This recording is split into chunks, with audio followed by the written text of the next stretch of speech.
بسم الله الرحمن الرحیم. السلام علیکم. امید لرم چې روغ جوړ او خوشحال بئ. زه یم ډاکټر جاوید اقبال خاکسار. زموږ مقصد تاسو ته د بیمارو په حواله سره آگاهی درکول دي. نن چې دا کومې بیماری په حواله سره خبره کوو نو هغه ته ډایبټیز یعنی شوګر وایي. نن با په شوګر خبره کوو چې شوګر څه ته وایي، د دې قسمونه څه دي او د دې علامات څه دي.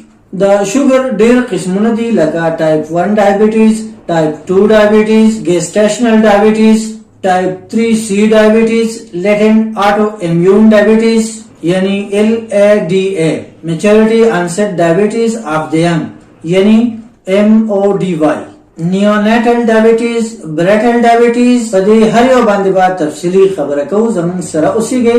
خو په دې کې د ټولو نه عام شوګر ټایپ 2 شوګر دی.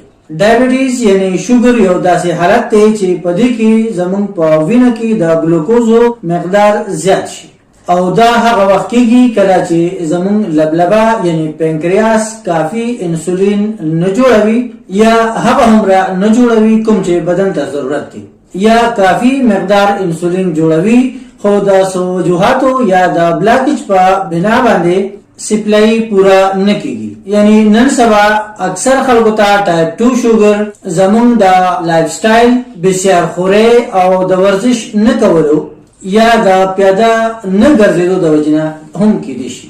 یعنی غټه وجه د شوګر نه علاوه زمون موجوده صورتحال کې د ډیرو بیمارو زمون د گاډي د زیات استعمال دی.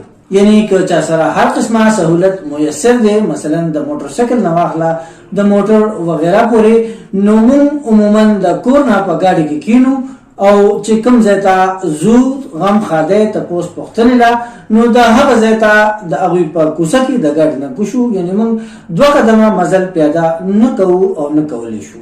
د هغه وجنه مون د زیاتو بیمارو ښکار کیږو. لکه څنګه چې نن زمون ټاپک د شوګر دی، نو شوګر بیماری کې هم د دغه خبرو ډیر عمل دخل دی.